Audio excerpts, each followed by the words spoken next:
DD किसान, बदलते भारत की शान।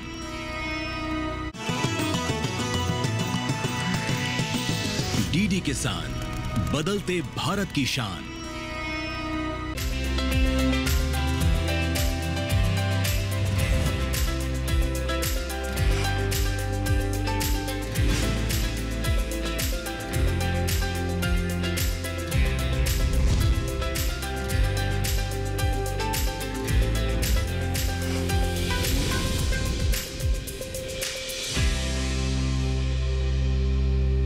नमस्कार, आप देख रहे हैं दूरदर्शन किसान। कार्यक्रम सफल किसान में आप सभी का स्वागत है। मैं हूं आपके साथ मोनालिसा। सफल किसान एक ऐसा कार्यक्रम है जिसमें हम आपको कृषि क्षेत्र से जुड़ी हुई कुछ अहम शख्सियतों से मिलवाते हैं जो अब दूसरों के लिए मिसाल बन चुके हैं। हमारे देश में कुछ ऐसे प्रगतिशील किसान हैं जो न सिर्फ खुद जैविक या प्राकृतिक खेती करते हैं बल्कि दूसरे किसानों को भी इस ओर जागरूक कर रहे हैं। इसी कड़ी में एक खास नाम है महिपाल सिंह का। जी हाँ, महिपाल सिंह न सिर्फ जैविक खाद का इस्तेमाल करते हुए खेती करते हैं बल्कि अंतः फसली खेती भी करते हैं, जिससे कई तरह की फसलें तो इन्हें मिलती ही है, लेकिन इसके साथ साथ भूमि की उर्वरा शक्ति भी बढ़ती है और इस खेती के जरिए जो फसल इन्हें प्राप्त होती है उसकी गुणवत्ता भी काफी उत्तम होती है। ऐसे में नई तकनीक से खेती करने के कारण महिपाल सिंह का नाम अपने क्षेत्र में एक अलग पहचान रखने लगा है। आइए इनकी सफलता की कहानी को जानते हैं और इसके लिए हमें रुख करना होगा उत्तर प्रदेश के गाजियाबाद जिले के चित्तौड़ा गांव का।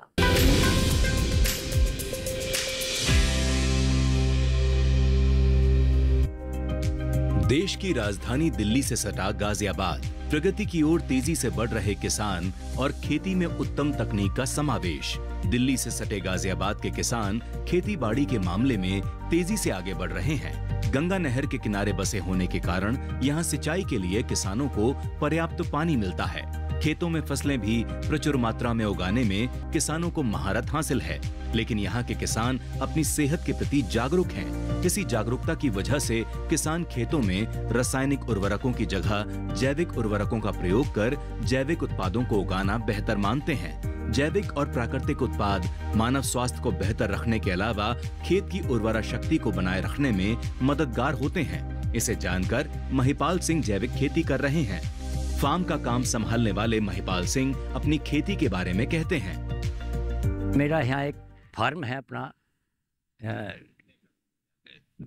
करीब 10 एकड़ में, और मैं यहाँ पे अपनी निजी खेती भी कर रहा हूँ।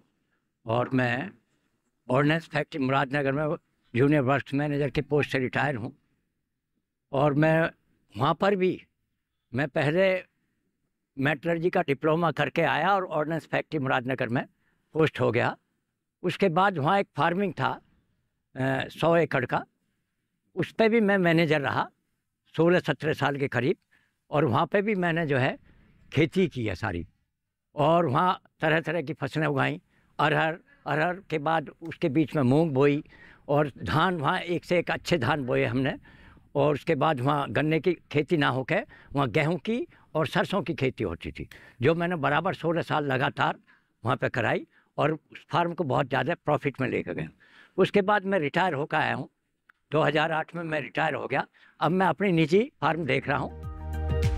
मुरादनगर स्थित कृषि विज्ञान केंद्र के वैज्ञानिकों की सलाह से महिपाल सिंह पिछले कुछ सालों से अपने 10 एकड़ के खेत में जैविक तरीके से अंतः फसली खेती कर धान, गन्ना आदि फसलें उगाकर अपनी आय को बेहतर बना रहे हैं। खेतों में हरी खाद लगाने और मूंग आदि बोने से फर्टिलाइजर और पेस्टिसाइड के प्रयोग में कमी आती है और फसल अच्छी होती है। इस बारे में किसानों को सलाह देते हुए महिपाल सिंह कहते हैं, मैं अब धान की खेती, गन्ने की खेती, 2 तरह की खेती कर रहे हैं।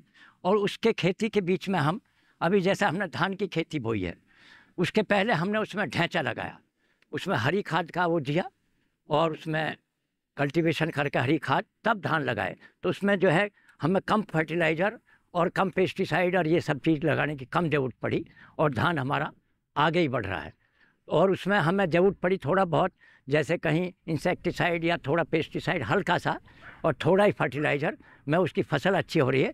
आप देख रहे होंगे बहुत अच्छी तरीके से वो खड़ी हुई है। खेती से अधिक आय और बेहतर उत्पादन प्राप्त करने के लिए महिपाल सिंह बेहतर किस्म के बीजों का प्रयोग करते हैं, जिससे उत्पादन अच्छा होता है। धान की उन्नत किस्मों को बोने के लिए वे बेहतर तकनीक का इस्तेमाल करते हैं। इस बारे में महिपाल सिंह कहते हैं, हमने जो ये धान बोया हुआ है ये 1609 और एक 1692, ये 2 धान हमने बोए हुए हैं जो अर्ली वैरायटी है, जल्दी पक जाती है। इसके बाद हम चाहे तो सरसों बो सकते हैं, गेहूं भी बो सकते हैं। ये बहुत अर्ली वैरायटी है और इसका यील्ड भी बहुत अच्छी चल रही है और इसमें कीड़े वगैरह भी बहुत कम लगते हैं। और इसका शुरू में हम पौधरोपण करते हैं, उसमें थोड़ा सा इंसेक्टिसाइड का वो लगा के घोल, और वो तब इसका बीज धान तैयार करते हैं, इसका पौध तैयार करते हैं। पौध हमारी 20-25 दिन के बीज 25 दिन की जब हो जाए तो तब हम रोपाई करते हैं। उससे क्या है, उसमें जल्दी से वो फुटेर पैदा हो जाती है। अर्ली वैरायटी की फसल जल्दी तैयार हो जाती है, जिसकी कटाई हाथ से या हार्वेस्टर मशीन से की जा सकती है। किसानों को खेत में बार बार एक ही फसल न लेने की सलाह देते हुए महिपाल सिंह कहते हैं कि किसानों को धान के अलावा सरसों, गन्ना आदि की भी फसल लेनी चाहिए, जिससे उत्पादन अच्छा हो। बार बार एक ही फसल लेने से पैदावार में कमी आ सकती है। हम रोपाई और उसके बाद कटाई करते हैं। कटाई के बाद हम जो है, आप चाहे तो हाथ से कटाई करवा लें, चाहे आप मशीन से करवा लें, वो बराबर मार्केटिंग में बराबर बिकती है, कोई दिक्कत नहीं आती। अगर लेबर की दिक्कत है तो आजकल हार्वेस्टिंग मशीन आ रही हैं, उनसे आप कटवा सकते हैं, है ना, उसमें कोई दिक्कत नहीं है। और वो बहुत जल्दी की फसल है और किसानों को चाहिए कि इसे फसल को जो है एक ही फसल के पीछे ना पड़ के अब धान बोलो, उसके बाद सरसों बोलो, उसके बाद आप गन्ने भी बो सकते हो। तो इस तरीके की फसलों का रोटेशन बना के तैयार रखें। ज़्यादा इधर उधर करने से कोई फ़ायदा नहीं। एक ही फसल बोओगे, बार बार एक फसल बोओगे तो उसकी पैदावार कम हो जाएगी। भारत के खेतों की समृद्धता प्राचीन काल से विख्यात रही है और यहाँ की कृषि पद्धति भी प्राचीन काल से ही भारत के खेतों में अंतः फसलों का बोलबाला रहा है। किसान मूल फसलों के साथ दूसरी फसलों जैसे मेथी, सब्जी, हल्दी आदि उगाते रहे हैं। ऐसा करने से न केवल किसानों को फायदा होता है, बल्कि खेतों की उर्वरा शक्ति में भी बढ़ोतरी होती है। खेतों में खरपतवार भी नहीं पनप पाते हैं। पेस्टिसाइड और फर्टिलाइजर का भी प्रयोग कम करना पड़ता है।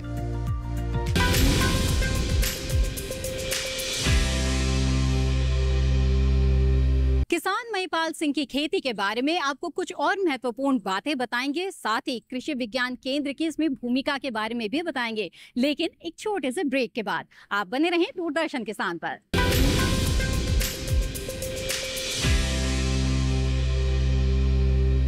आईपीएल बायोलॉजिकल्स फसल को कीड़ों, रोग, दीमक सबसे बचाएगा, बिना आपको ये आपके खेत को नुकसान पहुंचाए। तो अपना आज अच्छा हुआ ना, और साथ ही साथ ये मिट्टी और फसल के स्वास्थ्य का ध्यान भी रखिएगा, यानी अपनों का कल भी अच्छा। मतलब T20 और टेस्ट मैच दोनों में जी। बिल्कुल, आईपीएल बायोलॉजिकल्स यूज करें अपने आज और अपनों के कल के लिए। बैंक है तो घर पे पैसा रखने का रिस्क क्यों लेना? सुनो भैया, फफूंदीनाशक दो जिससे धान चकाचक हो जाए। जब ब्लास्ट और शीत ब्लाइट को करना हो पस्त, तो कोई भी फफूंदीनाशक से रिस्क क्यों लेना? IIL के ट्रैक्टर ब्रांड का इजुकी है तो रिस्क क्यों लेना?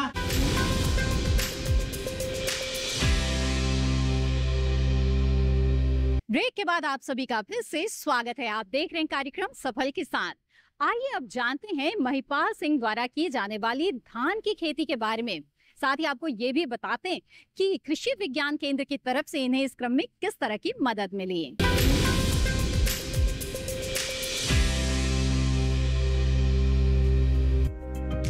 धान की जैविक खेती करने वाले महिपाल सिंह के पास 10 एकड़ जमीन है, जिसमें वे धान, गेहूं, सरसों का उत्पादन करते हैं। इन फसलों की खेती करने के साथ ही महिपाल सिंह अंतः फसलों की खेती भी कर रहे हैं। महिपाल सिंह बताते हैं कि आजकल धान की अच्छी कीमत मिल रही है। 1 एकड़ में करीब 25 क्विंटल धान हो जाता है और खेत की उर्वरा शक्ति भी बनी रहती है। मार्केट के बारे में यह है, धान के आजकल बहुत अच्छी कीमत मिल रही है हमें। जहाँ भी आप ले जाओगे, आप गोविंदपुर मंडी है हमारे यहाँ, उसमें ले जाते हैं हम, हापुड़ मंडी में ले जाते हैं, वहाँ ले जाते हैं, दादरी मंडी में ले जाते हैं, तो काफ़ी अच्छे रेट आजकल इसके मिल रहे हैं और इसकी पैदावार भी काफ़ी अच्छी है।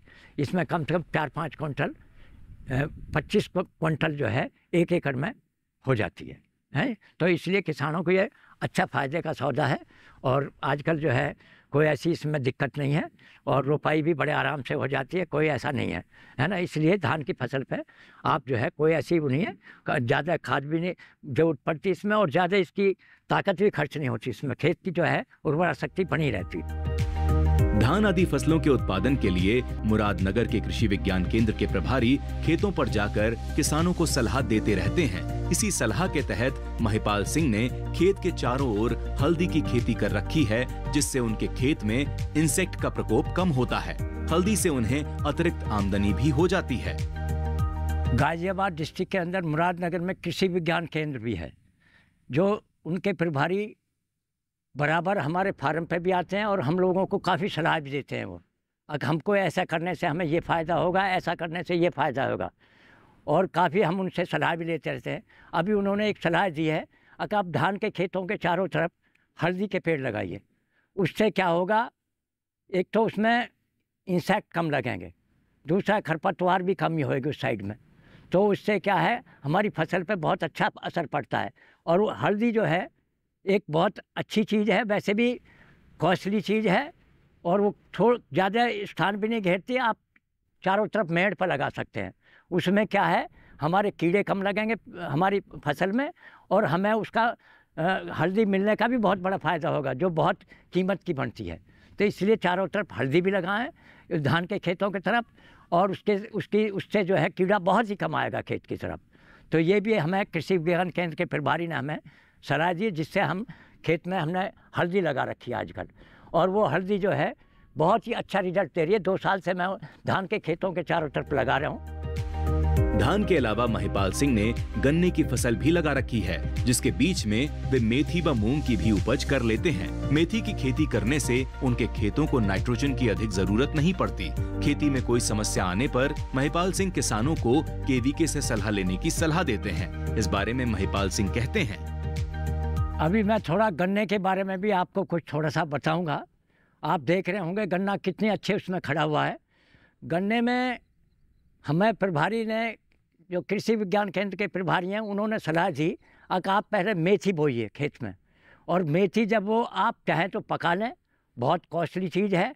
अगर आप उस टाइम पे पकाना भी नहीं चाहते, उसे हरी आप उसे जोत दें, तो उसमें जो है हमें खेत में जो हम फसल गन्ने की फसल बोएंगे उसमें ना तो कम खाद की ज़रूरत पड़ेगी और कम ही हमें नाइट्रोजन की ज़रूरत पड़ेगी। उससे हमें बेनिफिट भी मिलेगा और उसमें कीड़ा भी बहुत कम लगेगा।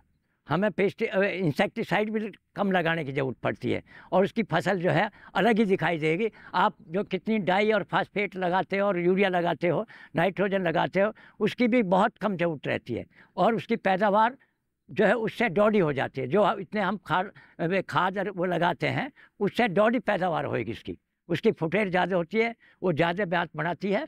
तो इसलिए मेथी का या मूंग भी आप बो सकते हैं। मूंग की भी बहुत ज़्यादा मूंग बोओगे आप, उससे भी हमारी नाइट्रोजन की और ऐसी वो हमारी सब पूर्ति हो जाएगी और कीड़ा भी कम लगेगा। इसलिए मेथी या मूंग, वैसे मेथी ज़्यादा फायदेमंद है मैंने देखा है। मूंग को तो थोड़ा छुट्टा पशु भी खा जाते हैं, मेथी को छुट्टा पशु नहीं खाते, इसलिए मेथी खाने में मेथी जो है बराबर फायदा करेगी। जैविक खेती की ओर युवा किसानों को अग्रसर करने के लिए भी महिपाल सिंह प्रयासरत रहते हैं। युवाओं को खेती की ओर आगे बढ़ने के लिए प्रेरित करते हुए वे कहते हैं कि युवाओं को बाहर नौकरी करने के बजाय फूलों की खेती और मुर्गी पालन करें। कृषि क्षेत्र में रोजगार की अपार संभावनाएं हैं। मैं अभी अपने युवा साथियों को एक सलाह देना चाहता हूँ। मेरी भी उम्र 77 प्लस हो रही है। मैंने खेती भी की है और सरकारी नौकरी भी की है। तो मैं अब नए युवा पीढ़ी को ये सलाह देता हूँ कि आप कृषि क्षेत्र की तरफ आइए।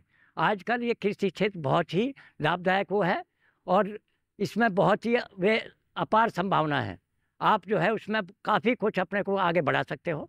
आप जो है मुर्गी पालन कर सकते हो, फूलों की खेती कर सकते हो और नई टेक्निक से आप खेती कर सकते हो। कोई भी गन्ने की हो, चाहे धान की हो, चाहे आप गेहूं की है, तो उसमें आप ज्वाइन करिए। कृषि क्षेत्र में की तरफ आप आइए। हमारे यहाँ बहुत अपार संभावना है खेती में और कृषि विज्ञान केंद्र जितने भी हमारे कृषि वैज्ञानिक हैं नई नई रिसर्च कर रहे हैं और नई नई सलाह दे रहे हैं। इसलिए इसमें युवाओं को मेरी सलाह है कृषि क्षेत्र में आगे बढ़ने की कोशिश करें। आप इधर उधर ना जाके कृषि क्षेत्र में आइए, क्योंकि हमारे जो नए युवा हैं वो कृषि से विमुख हो गए थे। हम चाहते हैं कि वो कृषि की तरफ आएँ और अपना पूरा लाभ उठाने की कोशिश करें। इसमें कोई आपको बेरोजगारी नहीं रहेगी, आप चाहें तो कितना ही इसमें लाभ कमा सकते हैं। मेरी सबसे यही सलाह है बच्चों से, आप जो कृषि क्षेत्र में आओ, कृषि विज्ञान में आइए आप, और कृषि विज्ञान क्षेत्र में आगे अपने भविष्य को बनाइए। आज के दौर में जैविक खेती के प्रति किसानों को मोड़ने में कृषि विज्ञान केंद्रों की अहम भूमिका है। खेतों में पैदा होने वाले जैविक उत्पादों की मांग लगातार बढ़ रही है। ऐसे में महिपाल सिंह कृषि विज्ञान केंद्र के वैज्ञानिकों की सलाह पर अमल कर धान, सरसों सहित हल्दी, मेथी आदि का बेहतर उत्पादन कर अपनी आय को बेहतर कर रहे हैं। वे युवाओं को भी सलाह देते हैं कि युवा नौकरी के पीछे भागने के बजाय जैविक खेती करें तो उन्हें अच्छी आमदनी हो सकती है।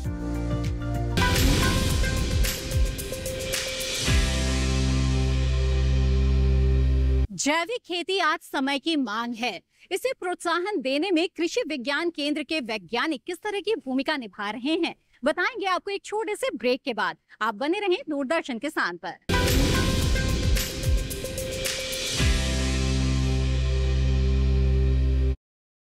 आईपीएल बायोलॉजिकल्स फसल को कीड़ों, रोग, दीमक सबसे बचाएगा, बिना आपको ये आपके खेत को नुकसान पहुंचाए। तो अपना आज अच्छा हुआ ना, और साथ ही साथ ये मिट्टी और फसल के स्वास्थ्य का ध्यान भी रखिएगा, यानी अपनों का कल भी अच्छा। मतलब T20 और टेस्ट मैच दोनों में जी। बिल्कुल, आईपीएल बायोलॉजिकल्स यूज करें अपने आज और अपनों के कल के लिए।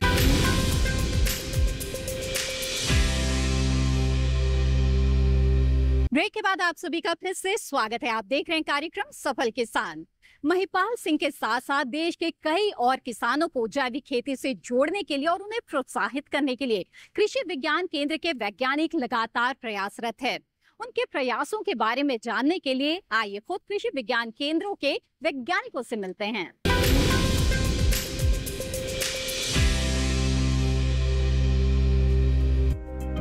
पिछले कुछ सालों में भारत ने दुनिया भर में खाद्य आपूर्ति सुनिश्चित करके प्रमुख कृषि प्रधान देश की इमेज बनाई है, और ये संभव हुआ है देश के विभिन्न क्षेत्रों में काम कर रहे कृषि वैज्ञानिकों की ओर से किसानों को मिलने वाली कृषि संबंधी मार्गदर्शन से। कृषि विज्ञान केंद्र मुरादनगर के प्रभारी प्रमोद कुमार महिपाल सिंह के बारे में बताते हैं।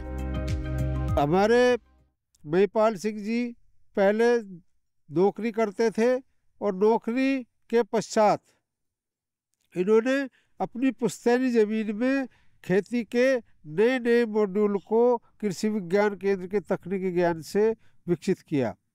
जैसे कि हमारे जनपद गाजियाबाद में गन्ने की खेती बहुतायत में होती है, तो इन्होंने गन्ने की खेती में हमने इनको सलाह दी कि किस प्रकार से किसान भाई अपनी आय बढ़ा सकते हैं, किस प्रकार से हम जो संसाधन हमारे पास सीमित उनका समुचित उपयोग कर सकते हैं। केवीके के प्रभारी की सलाह पर महिपाल सिंह ने अंतः फसली खेती के तहत मेथी की खेती की, जिससे उन्हें कई तरीके से फायदा हुआ।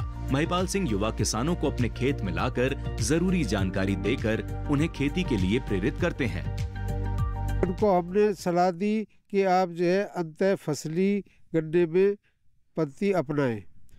तो इन्होंने हमारे कृषि विज्ञान केंद्र के तकनीकी ज्ञान और प्रशिक्षण के उपरांत इन्होंने गन्ने में मेथी का समावेश किया, और 2 ट्रेंच विधि से गन्ना उत्पादन कर बीच की जो खाली स्थान है उसमें मेथी की अंतः फसल की। मेथी की कटाई करने के पश्चात उनकी बिक्री की और अतिरिक्त लाभ अर्जित किया। जब मेथी की कटाई पूर्ण हो गई, उसके बाद जो उसके फसल अवशेष बचे उसको उसी गन्ने में गुड़ाई करके छोड़ दिया, और अगले साल ये देखा कि उस गन्ने में कम उर्वरक डालने के उपरांत भी अन्य किसान भाई जिन्होंने बहुत ज़्यादा उर्वरक डाले, उसकी अपेक्षा हमारे महिपाल सिंह जी का गन्ने का खेत बहुत अच्छा नज़र आया, और उसकी उपज भी लगभग 30 से 35% अधिक रही। तो इसका सबसे अच्छा कारण यही रहा कि इन्होंने अंतः फसल में मेथी जैसी फसल ली, और मेथी की जो नोड्यूल्स हैं, जो अवशेष हैं, उनको उसी में हरी खाद के रूप में समावेशित किया, और इस अंतः फसल करने से इनको एक और अतिरिक्त लाभ हुआ कि जो हमारा खरपतवार है, गन्ने में खरपतवार की समस्या बहुत हो जाती है और गन्ना अधिक बड़ा होने के कारण फिर उस पर कोई छिड़काव करना भी संभव नहीं हो पाता। तो इन्होंने अंतः फसल कर खरपतवार के प्रकोप से भी निजात पाई। धान की अच्छी पैदावार के लिए महिपाल सिंह कृषि संस्थानों जैसे पूसा व मेरठ कृषि विश्वविद्यालय से उन्नत किस्म के बीज लाते हैं और उन्नत तकनीक को अपनाकर लाभ लेते हैं। केवीके के प्रभारी डॉक्टर प्रमोद कुमार कहते हैं कि दूसरे किसान महिपाल सिंह से जानकारी लेकर बेहतर करने की कोशिश करें। इन्होंने धान की जो 1692 है, 1509 जो लेटेस्ट वैरायटी है, वो सभी हमारे किसान भाई किसान मेले में जाते हैं, चाहे पूसा हो चाहे हमारा सरदार वल्लभ भाई पटेल मेरठ में हो, और वहाँ से जो नवीनतम विकसित प्रजातियाँ हैं, चाहे गेहूं की हो चाहे धान की हो, उनको लाकर अपने यहाँ उगाते हैं। जैसे इस समय इन्होंने धान की 1692 प्रजाति उगाई है और उसमें चूँकि इस समय थोड़ा तना छेदक का प्रकोप चल रहा है, तो इसके लिए उन्होंने अपने जैविक नियंत्रण के लिए ट्राइकोकार्ड का भी समावेश कर रहे हैं। तो रसायन की अपेक्षा अब ये किसान भाइयों को जैविक साधनों जैसे ट्राइकोकार्ड, बेवेरिया बेसियाना, ट्राइकोडर्मा, उनके समावेश की भी तरफ उत्प्रेरित कर रहे हैं। किसानों को तकनीकी जानकारी देने और उद्यमी किसानों को आगे बढ़ाने के लिए मेरठ स्थित सरदार वल्लभ भाई पटेल कृषि एवं प्रौद्योगिकी विश्वविद्यालय आगामी 16 से 18 अक्टूबर को कृषि मेले का आयोजन कर रहा है, जिससे किसान नई जानकारी हासिल कर सकें। इस बारे में बताते हुए केवीके के प्रभारी प्रमोद कुमार कहते हैं, किसान भाइयों और कृषि उद्यमियों के लिए एक आवश्यक सूचना भी मैं देना चाह रहा हूँ कि हमारे सरदार वल्लभ भाई पटेल कृषि एवं प्रौद्योगिकी विश्वविद्यालय मेरठ में आगामी 16 से 18 अक्टूबर 2024 में एक अखिल भारतीय किसान मेला एवं प्रदर्शनी का आयोजन किया जा रहा है। तो मैं अभी सभी किसान भाइयों से आपके डीडी किसान चैनल के माध्यम से ये आग्रह करता हूँ कि इस किसान मेले में अधिक से अधिक भाग लेकर तकनीकी ज्ञान का लाभ उठाएं। खेतों में उत्पादन के लिए मिट्टी का अच्छा होना बेहद जरूरी होता है। ऐसे में किसानों को मृदा परीक्षण जरूर कराना चाहिए, जिससे फसलों का बेहतर उत्पादन प्राप्त किया जा सके। ये हमारे यहाँ के रेगुलर किसान हैं और हमारे यहाँ से मृदा की टेस्टिंग भी ये समय समय पे कराते रहते हैं और हमारे ही निर्देशानुसार ये अपनी फसलों में मृदा में फर्टिलाइज़र या उर्वरकों का इस्तेमाल करते हैं, ऑर्गेनिक खादों का इस्तेमाल करते हैं। ये समय समय पे हरी खाद भी लगा रहे हैं। ऐसा हम लोग जैसे इनके टच में रहते तो हमें पता है कि ये हरी खाद का भी इस्तेमाल करते हैं, जिसके कारण इनके गन्ने की फसल भी बहुत अच्छी हो रही है। हमने इनको आगे के लिए बताया भी है कि ये गन्ने में मल्चिंग का भी इस्तेमाल कर सकते हैं। तो ये हमारे केवीके के संपर्क में काफ़ी समय से हैं और हमसे सीधा जुड़े हुए हैं, तो हमारे थ्रू इनको लाभ मिल पा रहा है और मैं इनको धन्यवाद देना चाहूँगी कि ये अपनी वजह से और लोगों को, किसानों को भी प्रभावित करने में लाभकारी हैं। आज के दौर में युवा नौकरी की तलाश में शहरों की ओर भाग रहे हैं। रासायनिक खेती से होने वाले उत्पादों से स्वास्थ्य पर प्रतिकूल प्रभाव पड़ रहा है। इस बारे में युवा किसानों को जागरूक करने और उन्हें खेती की ओर मोड़ने के लिए कृषि विज्ञान केंद्र के वैज्ञानिक लगातार प्रयास कर रहे हैं। ऐसे में युवा खेती में अपना ध्यान लगाएं और रोजगार सृजन करें। इस बारे में कृषि वैज्ञानिक सतत प्रयासरत हैं। युवा इनका मार्गदर्शन लेकर आगे बढ़ें और देश को प्रगति के रास्ते पर ले जाएं।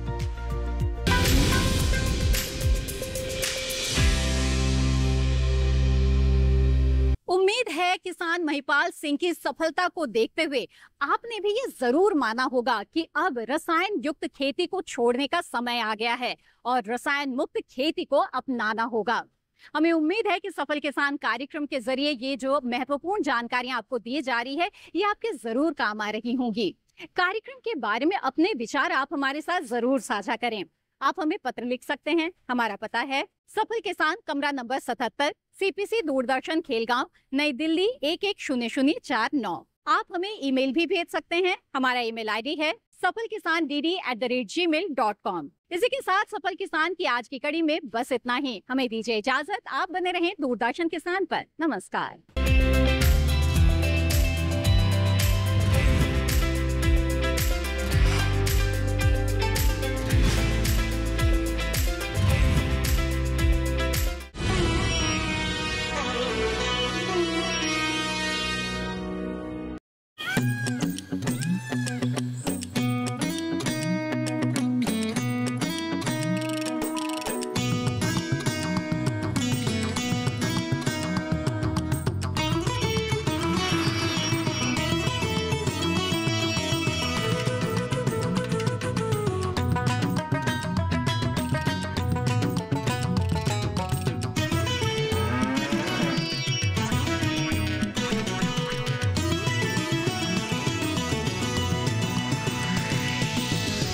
किसान, बदलते भारत की शान।